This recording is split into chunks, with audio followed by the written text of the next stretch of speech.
अस्सलाम वालेकुम नाजरीन, आप देख रहे हैं प्रोग्राम खबर गर्म है। मैं हूं सोनिया अदनान और मेरे साथ मौजूद हैं एहतशामुल हक। बजट के हवाले से बात करने के लिए जो पैनल मेरे साथ मौजूद है, एहसन मलिक स्टूडियोज में मेरे साथ हैं, माहिर मुआशियात हैं। अस्सलाम वालेकुम, बहुत बहुत शुक्रिया सर आपके वक्त का। इसके साथ साथ माहिर मुआशियात डॉक्टर इकरामुल हक साहब भी प्रोग्राम में हमें ज्वाइन कर चुके हैं। डॉक्टर साहब बहुत शुक्रिया आपके वक्त का भी। अच्छा, एहसन मलिक साहब, मैं मिफ्ता इस्माइल साहब को सुन रही थी, वो कह रहे हैं कि मुआशी सूरत हाल इस नहज पर पहुंच चुकी है कि सूरत हाल बहुत अच्छी भी हो जाए, मिसाल के तौर पर कर्जे भी रोल ओवर हो जाएं, फॉरेन एड भी हो जाए, सब कुछ बेहतर भी हो जाए, फिर भी अगले साल $16 बिलियन हमें हर हाल चाहिए और अगले 4 साल में $75 बिलियन चाहिए पेमेंट्स के लिए। तो सर ये कैसे चलेगा फिर सारा सिस्टम? बिस्मिल्लाहिर्रहमानिर्रहीम। सोनिया, बेसिकली अभी जो हम स्टक हुए हुए हैं वो आईएमएफ की वजह से हुए हुए हैं, और आईएमएफ के ऊपर भी दो वर्जन चल रहे हैं कि गवर्नमेंट इसको खुद थोड़ा सा प्रोलॉन्ग कर रही है कि हम एक दफ़ा बजट के फेज से गुजर जाएं, क्योंकि अगर हम बजट से पहले लेते हैं, आईएमएफ प्रोग्राम में 9th रिव्यू कंप्लीट करते हैं, तो शायद जो कि लोगों की एक्सपेक्टेशंस हैं कि इलेक्शन ईयर है तो हम इसमें को रिलीफ दे सकें। हालांकि ये सब गेमिक्री की है, नंबरिंग का खेल है, कोई फंड इधर से उठा के उधर इन्होंने करने अल्फाज हैं। का गोरख धंधा है। अल्फाज का गोरख धंधा है, इससे ज्यादा कुछ नहीं है।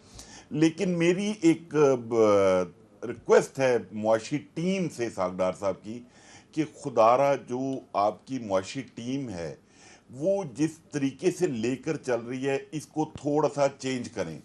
आप 24 करोड़ का वजन सिर्फ इन 35 लाख फाइलर्स पे मत डालें जो पिस रहे हैं ऑलरेडी। आपने जो भी टैक्सेशन अनाउंस करनी है वो नॉन फाइलर्स पे अनाउंस करें। बल्कि इस बजट में आपको जो हमारे इलेक्ट्रिसिटी के बिल आते हैं वो उसमें भी वही जीएसटी, वही विद होल्डिंग टैक्स आता है जो एक नॉन फाइलर के लिए आता है। तो हम इतनी डबल टैक्सेशन, ट्रिपल टैक्सेशन में क्यों जा रहे हैं? आप खुदारा हमें इस चीज से बाहर निकालें। आप नॉन फाइलर्स के लिए थोड़ा सा घेरा तंग करें। बहुत इजी है, मुझे नहीं समझ आती गवर्नमेंट क्यों नई चीज़ों को इस लाइन पर लेके जाती। इलेक्ट्रिसिटी का बिल हर आदमी पे करता है, उसको नादरा से लिंक कर दें, जो जितना बिल पे कर रहा है उसके मुताबिक वो टैक्स पे करे। आपकी एक्सपर्टीज़ में मलिक साहब रियल एस्टेट सेक्टर भी है और भी चीज़ें हैं।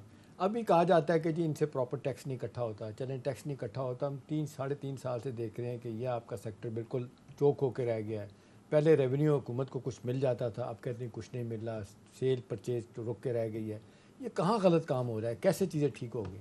एहतशाम सब पॉलिसीज का इशू है और परसेप्शन का इशू है। गवर्नमेंट जब ये डंडा लेके खड़ी हो जाती है, उससे जो आपका फॉरेन इन्वेस्टमेंट है वो बिल्कुल क्वाइट हो गई है। प्लस उन लोगों को जो लॉसेस पड़े हैं, और उसके बाद जो हमने ऐसे मतलब अनबिलीवेबल स्टेप्स लिए हुए हैं, आपके नॉलेज में होगा एक 111 सेक्शन है जिसमें लास्ट ईयर एक छिक पास हुई थी कि समवेयर को $50 लाख रुपए की अमाउंट तक से ज्यादा पाकिस्तान में पैसे ट्रांसफर नहीं हो सकते। अच्छा, मतलब उसके बाद अगर गलती से किसी ने ट्रांसफर कर दिए और कोई इन्वेस्टमेंट या कोई अपॉर्चुनिटी अवेल की है तो वो यहां से पैसे वापस नहीं लेके जा सकता। मतलब इनको इतनी अक्ल नहीं मतलब है। ये जानबूझ के बाहर से इन्वेस्टमेंट जो आती है इसको रोका गया? नहीं, जानबूझ के नहीं, उस वक्त फैटफ का थोड़ा प्रेशर था। अच्छा। फैटफ में जब इन्होंने जल्द नहीं, लीगल तरीके से बाहर से लोग पैसा कमाते हैं, बेचते हैं, तो उस पर तो कोई इशू नहीं होना चाहिए। सर उसकी भी लिमिट रखी हुई है। अभी हमने जो तजावीज दी हुई है ऑलरेडी, उसमें कहा है कि आप काइंडली जो पैसे बाहर से आने हैं उसके ऊपर से कदगन हटाइए, और प्लस जो ओवरसीज पाकिस्तानी यहाँ पे इन्वेस्टमेंट करता है आप उसको टैक्सेस से मुबर्रा करें, और स्पेशली वो लोग जो बैंकिंग चैनल से आपको पैसे भेजते हैं। अभी जैसे एक और पैनिक वाली चीज चल रही है जो फियर है, अल्लाह करे वो ना हो। जैसे आपके लास्ट टाइम भी प्रोग्राम में बताया था 7E एक डीम इनकम टैक्स लगा था जो लाहौर हाई कोर्ट ने स्ट्राइक डाउन कर दिया था, सुप्रीम कोर्ट में चल रहा है। अब वो जो शायद जमील साहब हैं लाहौर हाई कोर्ट के जस्टिस साहब, उन्होंने एक नया एवेन्यू दे दिया था गवर्नमेंट को कि आप सीवीए के ऊपर टैक्स लगा लें, कैपिटल वैल्यू एसेट के ऊपर।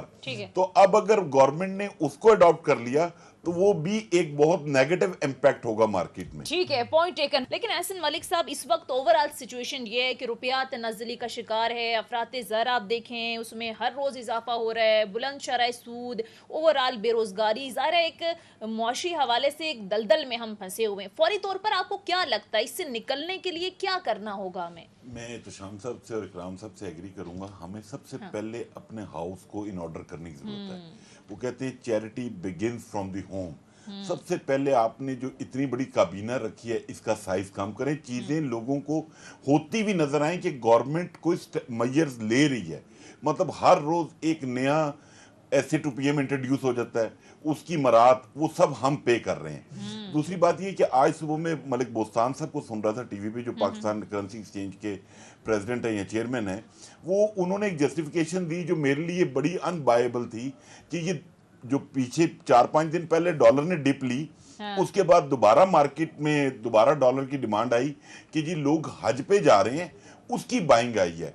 ہماری معاشی ٹیم ایسا میکنزم کیوں نہیں ڈیولپ کر دیتی کہ بھائی آپ حج پہ جا رہے ہیں, وہاں پہ ڈالر تو نہیں چاہیے, آپ کو سعودی ریال چاہیے. تو آپ جو بندہ جا رہا ہے جس کو ریال چاہیے, اس کو ایئرپورٹ پہ نیشنل بینک یا کوئی بینک کی برانچ وہاں پہ کھول دی جائے, جو آپ کا ملک الاؤ کرتا ہے اتنا پاسپورٹ دکھا کے اس کو بینک ریٹ پہ وہاں پہ وہ فورن ایکسچینج اس کو مل جائے, تاکہ مارکیٹ میں یہ جو پینک کچھ ہم نے بھی مطلب گورنمنٹ کی پالیسیز کی وجہ سے جو ہمارا مزاج ہے, کبھی ہم سونے میں انویسٹمنٹ کے لیے گھس جاتے ہیں, کبھی ڈالر میں گھس جاتے ہیں, کبھی آٹے دال چینی میں گھس جاتے ہیں.